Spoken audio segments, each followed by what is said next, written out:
Assembly, Mr. EDP. So you need the approval of the agenda. We are going to suspend, avoid consent. You cannot avoid that, but what we are saying, This is participation, not wasting. Pakinggan niyo naman yung mga boss namin dito at hindi lang kayo ang dapat intervene. So, Dr. Arbita, So kayo lang ang mapakinggan. The other side would not.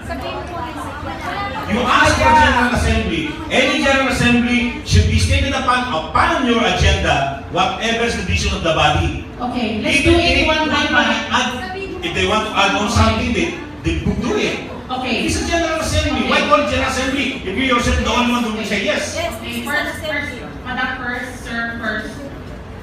I'm talking up General Man. I'm suspended. Siguro pag sa mga nag-tell me who are. Because ito ibinigay sa akin ng board. Sila lang daw ang hindi pwede because their privileges are suspended.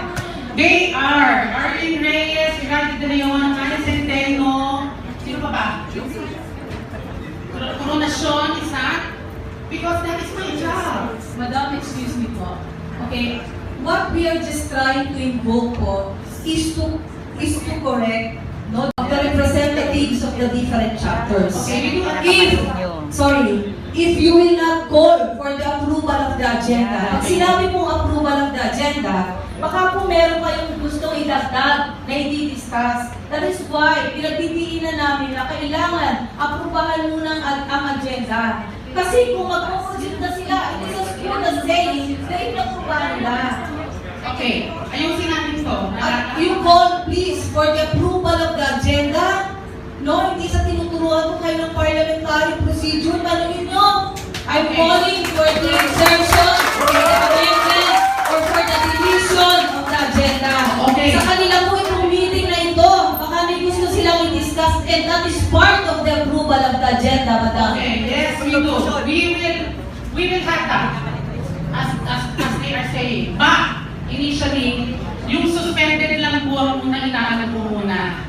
Ayusin muna natin because those suspended ang privileges. Sino suspended dito? And then we will yield to you. Papa-approve namin ito para matapos na.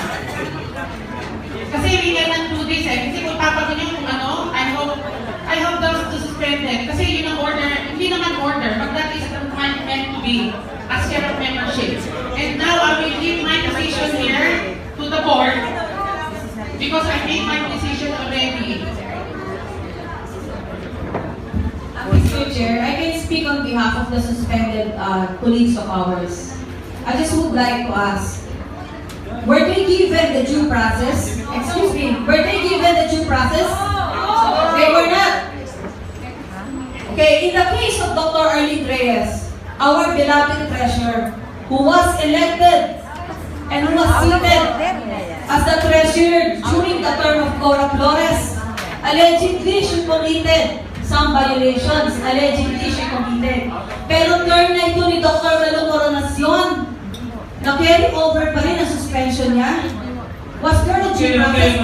Inumpisahan niyo po kasi ang discussion. That's why sinisili. So we call on that and then we bring that to the matter because it was decided by the executive board. It got then decided, parang tayo na may due process. Pwede ba yung mga tao sa Pilipinas pupunta sa Congress at didikta ng Congress? So we need to compare with the executive board and bring your matter of concern about that. Already talking position of the CBN. Ano na mangyayari sa atin pagkatapos isang topic, tuloy nyo namin ito kay Abida.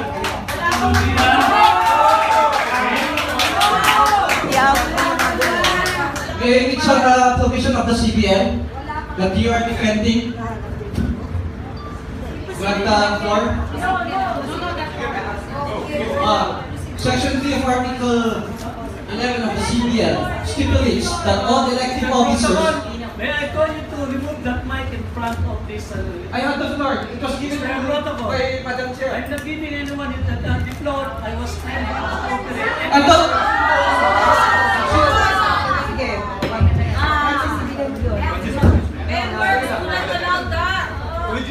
With due respect, anong klaseng forum ito kung tatanggalan yung mga tao ng mikropono dito? First, we're going here to procedure. Batas lang sinapan dapat.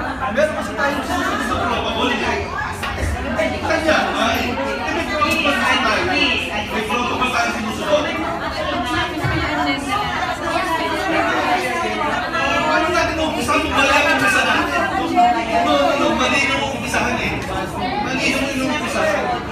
kailangan ipa-approve ang agenda. Exactly. Exactly. Yan na naman That's kasi from na. HOD to HOD. That's why we have Pero mali nga yung tatanggalin ng microphone ng mga tao. Okay. Please na, maging payapa naman tayo po. Huwag na kayo magsisigaw, please. Please lang po. Huwag na kayo magsisigaw. Alam namin po yun, galing ka pa sa bagong Benguet, no? Huwag ka nang makigulo para maayos na natin. Huwag ka nang magulo. Huwag na magulo, kaya kayo pinapaano para huwag mo nang diktahan. Please, please. Hindi kami nagdidikta. Sandali lang. So we are presenting the agenda for approval. Yes. Yes, to present the agenda. So we are presenting the agenda.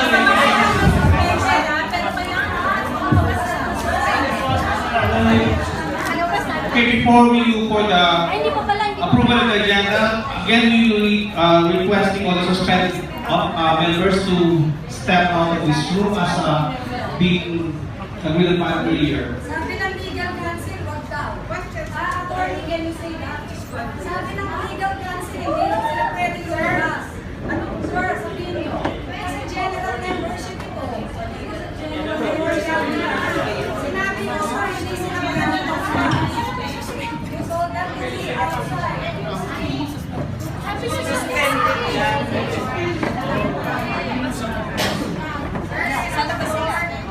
Sinasabi nila ngayon sila ba na daw? Ang sabi ng legal counsel, sabi mo daw, huwag ka pa rin Can we hear from the legal counsel? Hearing from the legal counsel kasi iba yung sinabi nila doon. Kaya tanong nila nag-hear from you, Tony. Attorney, marami niya daw membership dito, walang microphone pa.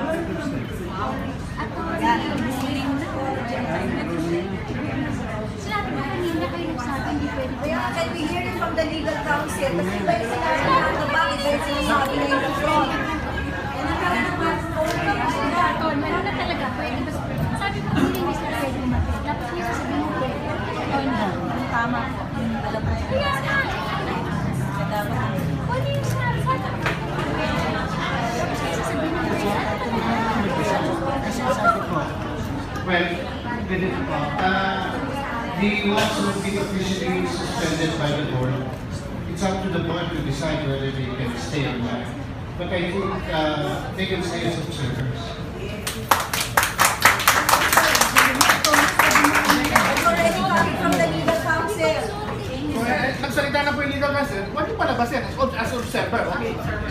As observer, hindi sila magsasalita. Pero after ng discussion, Sir, the one who have been suspended, it is the executive board to decide whether they are out or not. Di po sabi. If they want the board, then they can be observer. Why would be the one deciding on my nagawa ko? Nothing new, isa can compare by member. Okay, so as that's my representative board, please don't participate, you are just here as being observer. Okay? So we now present now the agenda after having to decide on that. Do you approve it? Objection! personal objection. Division of the House. Discuss the agenda first. Can we have a mic here before we proceed?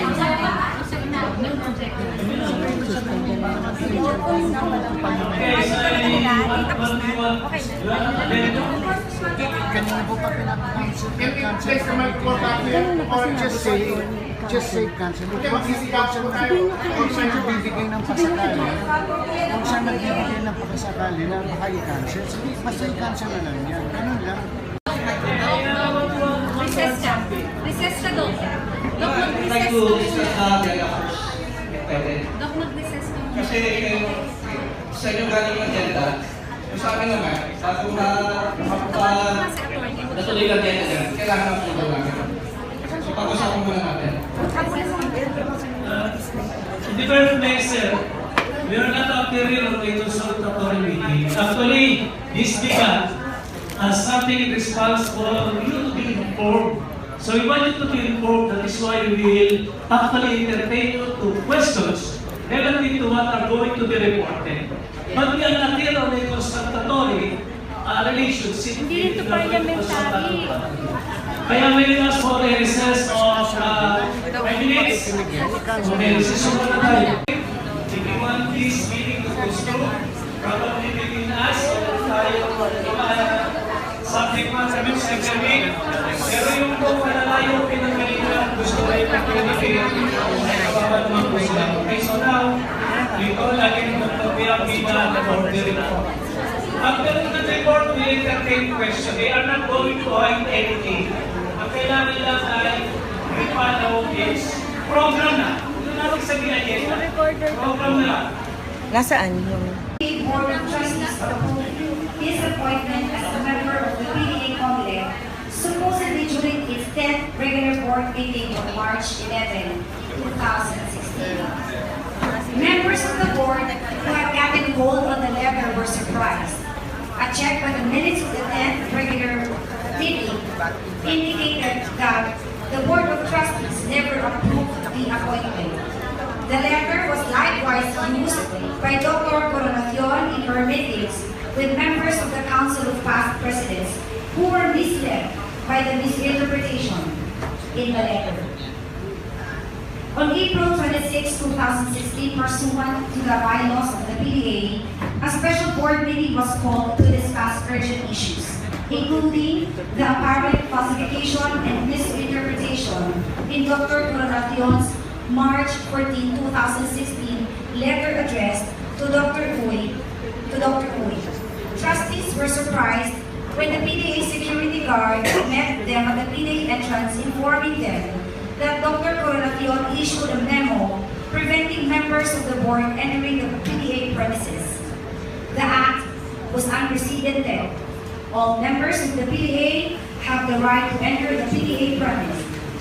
The PDA bylaws now grants the president or any officer the right to bar any member from the premises, let alone officers entering to conduct official business.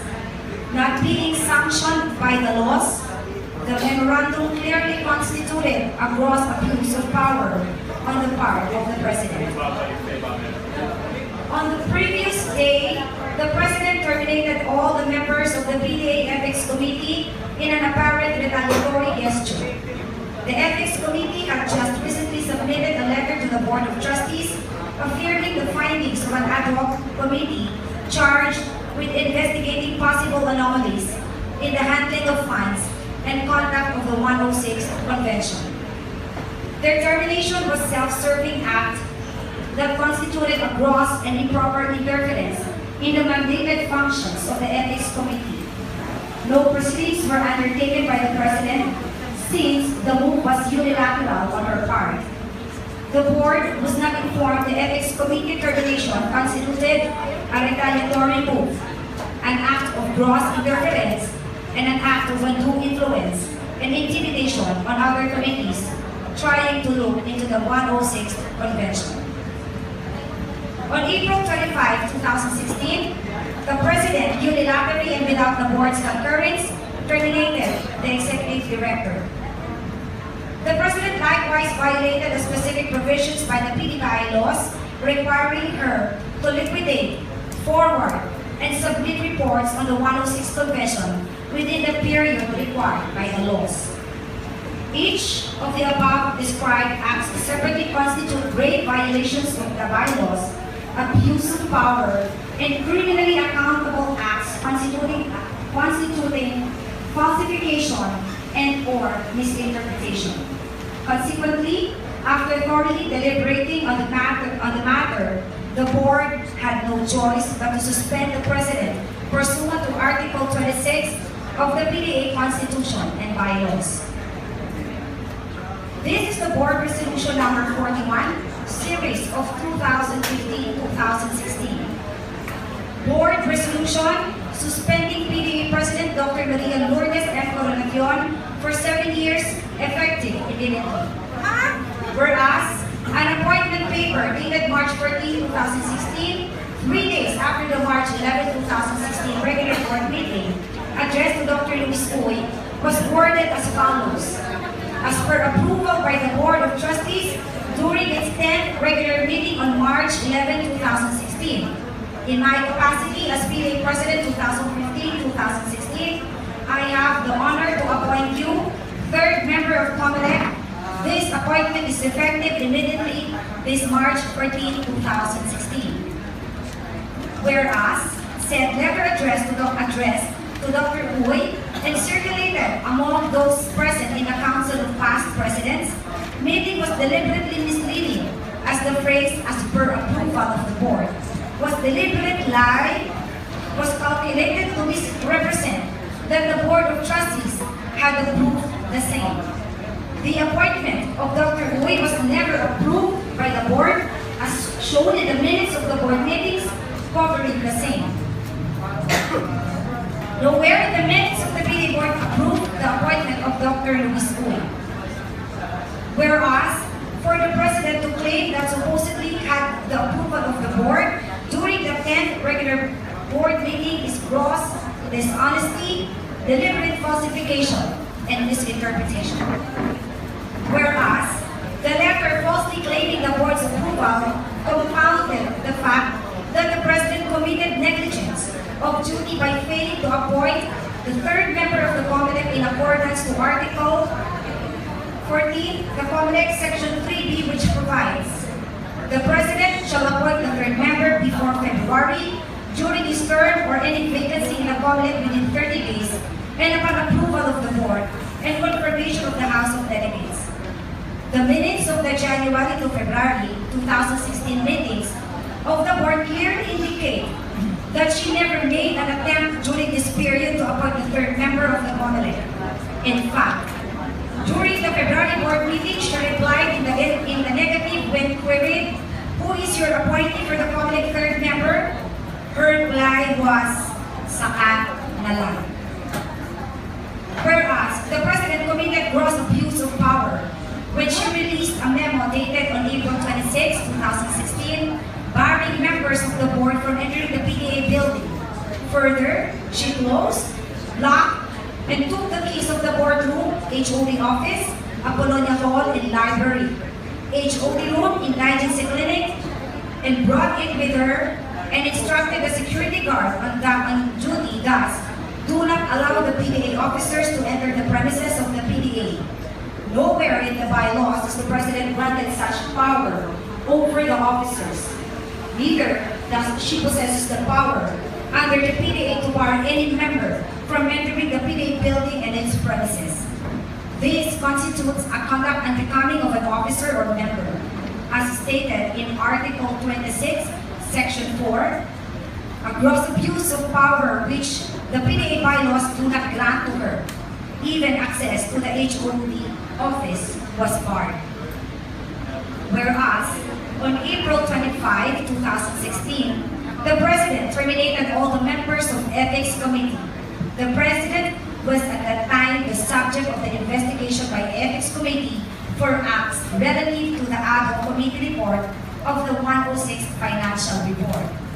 These, therefore, constitute grave interference in the functions of the committee that was investigating her. Moreover, since the Ethics Committee had already submitted its preliminary recommendation on the board on March 12, 2016, the act is unabashedly retaliatory in nature on the President's part and clearly self-serving. The removal of the committee chair and members is subject to confirmation by the board, and no such approval was sought from the board or granted by it. The termination was abrupt, precipitate, and violation of due process and bylaws of the PDA. Whereas, on April 25, 2016, the President likewise terminated the Executive Director without due process. This act is illegal, unjust, and invalid, and no confirmation from the board was also sought.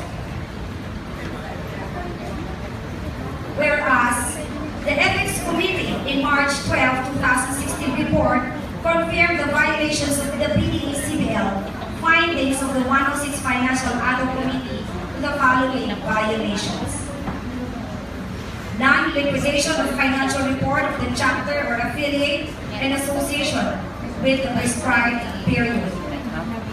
11 months after the event, despite repeated extra time given to her by the ad hoc committee, causing the absence of the final audited financial report.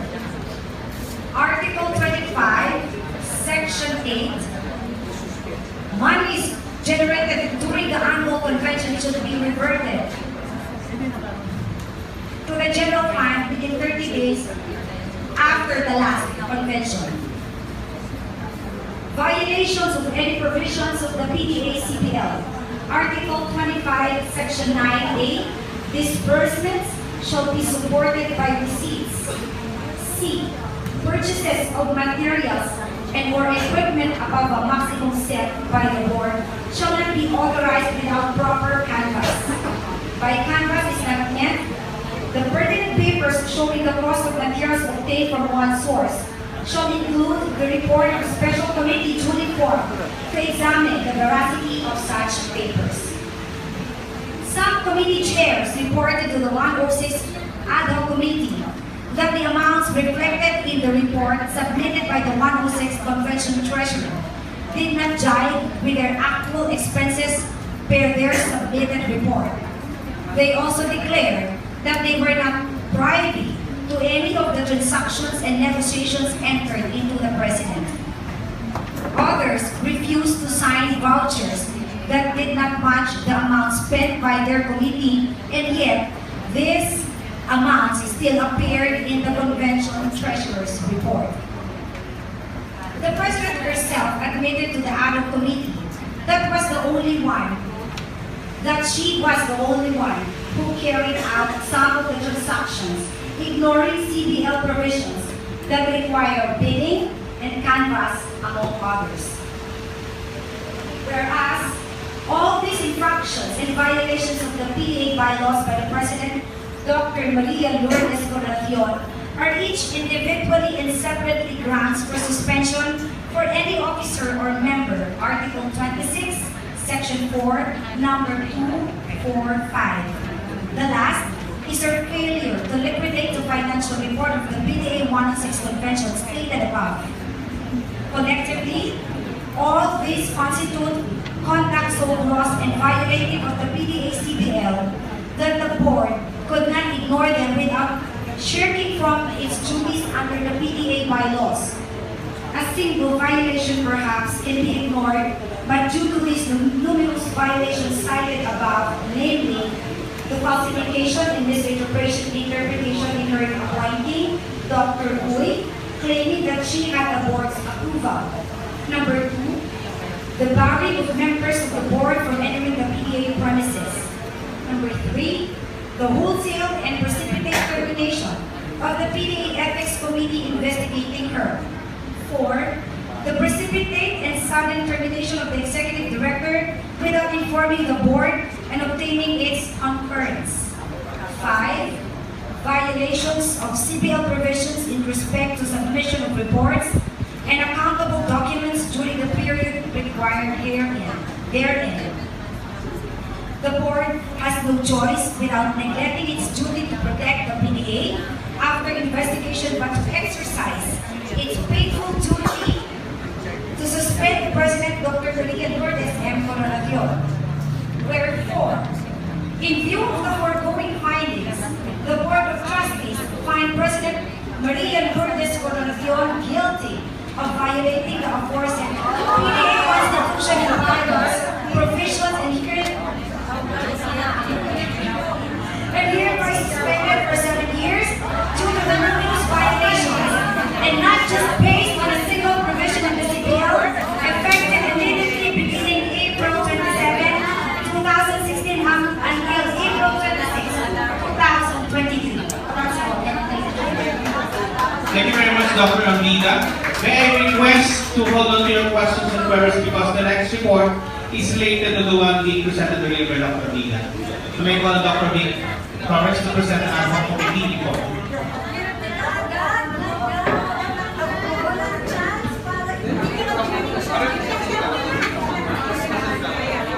Reserved for the first question.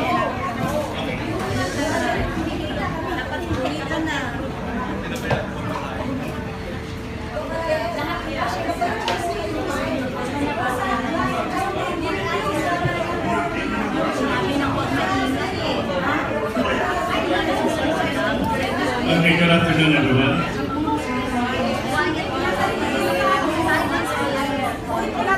Good afternoon, everyone. So, in connection to one of the products that we had discussed earlier, okay. So, I would like to say something about the other committee report and the ordinance was created. That is, and the other committee was created during December 11, 2015